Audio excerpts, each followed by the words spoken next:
Hello बच्चों, चलिए हम इस प्रश्न को देखते हैं। भंवर धाराएं क्या है और ये कैसे उत्पन्न होती है।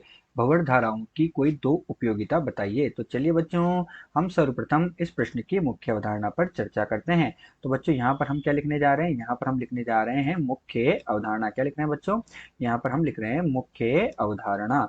तो बच्चों इस प्रश्न की जो मुख्य अवधारणा है उसमें हम क्या देख रहे हैं? हम देखते हैं बच्चों कि मेरे पास यहाँ पर कोई एक चालक है। तो ये बच्चों ये क्या हो गया? मेरे पास एक चालक हो गया। तो हम यहाँ पर चालक प्लेट भी ले सकते हैं।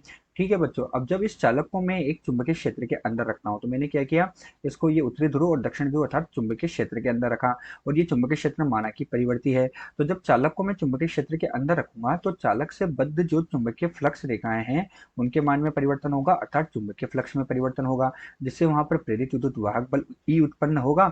और उस प्रेरित विद्युत वाहक बल के कारण वहां पर क्या होगा बच्चों? एक प्रेरित धारा आई जो होगी वो उत्पन्न हो जाएगी। तो क्या होगा बच्चों? यहाँ पर प्रेरित धारा आई उत्पन्न हो जाएगी। अब ये जो प्रेरित धारा आई यहाँ पर उत्पन्न हुई, ये प्रेरित धारा आई जो उत्पन्न होती है, ये प्रेरित धारा जल में उत्पन्न भंवर के समान होती है।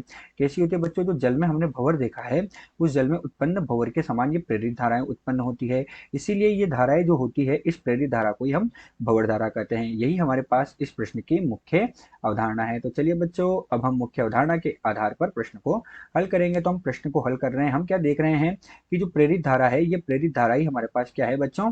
भंवर धारा कहलाती है। क्यों कहलाती है? क्योंकि ये जल में उत्पन्न भंवर के समान उत्पन्न होती है। तो ये प्रेरित धारा हमारे पास क्या हुई? विद्युत धारा हुई। ये प्रेरित धारा ही हमारे पास क्या है बच्चों? भंवर धारा हो गई। अब ये प्रेरित धारा क्या करती है? जो प्रेरित धारा आई है, ये प्रेरित धारा चालक में जो प्रवाहित धारा है आई उसका विरोध करती है। तो माना प्रेरित धारा तो आई है, और ये चालक में प्रवाहित धारा क्या है? बड़ा आई से लिख रहे हैं। तो ये तो चालक की धारा हो गई, और जो छोटा आई है ये प्रेरित धारा हो गई। तो ये जो छोटा आई है, ये चालक में प्रवाहित धारा जो है इसका क्या करती है? विरोध करती है। तो चालक में प्रवाहित धारा का ये विरोध करती है। और ये कैसे उत्पन्न हुई बच्चों? हमारे पास प्रश्न में पूछा गया। तो ये कैसे उत्पन्न हुई? जब हमने क्या किया? चालक को चुंबकीय क्षेत्र के अंदर रखा तो प्रेरित धारा उत्पन्न होती है, जिसके कारण वहां भंवर धारा उत्पन्न हो जाती है। अब इसमें हमसे इसके दूसरे भाग में क्या पूछा गया कि भंवर धाराओं की दो उपयोगिता बताइए। तो इसकी दो उपयोगिता हमारे पास है। एक तो हम इसे किस में काम लेते हैं बच्चों? जो भंवर धाराएं होती है ये हमारे पास एक तो प्रेरण भट्टी में काम आती है। कहाँ काम आती है बच्चों? प्रेरण भट्टी में काम आती है।